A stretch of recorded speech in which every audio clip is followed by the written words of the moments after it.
মানুষের সেবায় আরো বড় ও প্রয়োজনীয় হয়ে উঠল সুরক্ষা ডায়াগনস্টিক্স। এবার মাতৃত্বকালীন সুরক্ষাও দেবে সুরক্ষা। পূর্ব ভারতে মাতৃভ্রূণের স্বাস্থ্য সেবা সম্প্রসারণের জন্য সুরক্ষা ডায়াগনস্টিক্স ফেটোম্যাট ওয়েলনেসের 63% অংশীদারিত্ব নিল। গর্ভাবস্থার যত্ন, প্রসব পূর্ব রোগ নির্ণয় এবং জেনেটিক কাউন্সেলিং এর জন্য ফেটোম্যাট পূর্ব ভারতের বৃহত্তম ভ্রূণ এবং মাতৃ চিকিৎসা কেন্দ্রগুলির মধ্যে একটি। সুরক্ষা ডায়াগনস্টিক্স লিমিটেডের চেয়ারম্যান ও managing director doctor Somnath Chatterjee বলেন, ফেটোম্যাট ওয়েলনেসের সঙ্গে যুক্ত হয়ে মাতৃভ্রূণের চিকিৎসায় বড় পদক্ষেপ নিয়েছে সুরক্ষা, সেই সঙ্গে পরিষেবাও বাড়বে।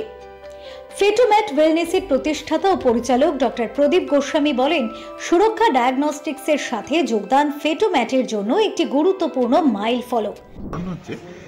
100 জনের মধ্যে 5 থেকে 6 জন বাচ্চা একটা মেজর প্রবলেম নিয়ে জন্মায়। এই প্রবলেমগুলো অনেক ক্ষেত্রেই জেনেটিক্যালি লিঙ্ক থাকে, যার ফলে অনেক ক্ষেত্রেই এই ধরনের সমস্যা কিওর করা যায় না। ইদার সারা জীবন বয়ে বেড়াতে হয় অ্যাজ এ বোঝা হিসেবে, অথবা জন্মের পরে বাচ্চা মারা যায়। অ্যাট দ্য সেম টাইম অনেক প্রবলেম এরকম আছে যেগুলো ইউটেরাসের মধ্যেই অপারেশন করে ঠিক করে দেওয়া যায়, অথবা জন্মের পরে সঠিক ট্রিটমেন্টের সাহায্যে ঠিক করে দেওয়া যায়। কিন্তু সমস্যা যখন হয় যে পুরো ব্যাপারটা যদি আনডায়াগনোজ থাকে, মানে কিছুই জানা নেই, হঠাৎ করে জন্মের পরে দেখা গেল বাচ্চার একটা মেজর ত্রুটি আছে, যেটা আজকালকার দিনে কাম্য নয়। কারণ প্রতিটা ফ্যামিলি এখন নিউক্লিয়ার হয়ে যাচ্ছে, সাপোর্ট সিস্টেমটা খুবই কম। এই ধরনের ঝামেলার মধ্যে দিয়ে কাপলরা কেউই যেতে পছন্দ করবেন না।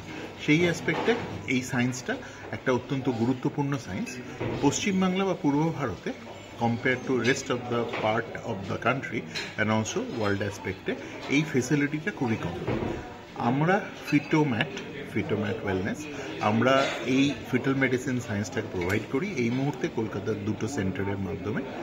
নাও সুরক্ষা ফিটোম্যাটের মেজরিটি স্টেক 63% স্টেক নিয়েছে। সুরক্ষা একটা বড় company, listed company with huge community involvement, big reach, এবং ওরা পশ্চিমবাংলাতে একটি অত্যাধুনিক জেনেটিক ল্যাবরেটরি করছে। এই অ্যাসোসিয়েশন ফিটোম্যাট এবং সুরক্ষার এই অ্যাসোসিয়েশনের মাধ্যমে। Bureau report, channel 10।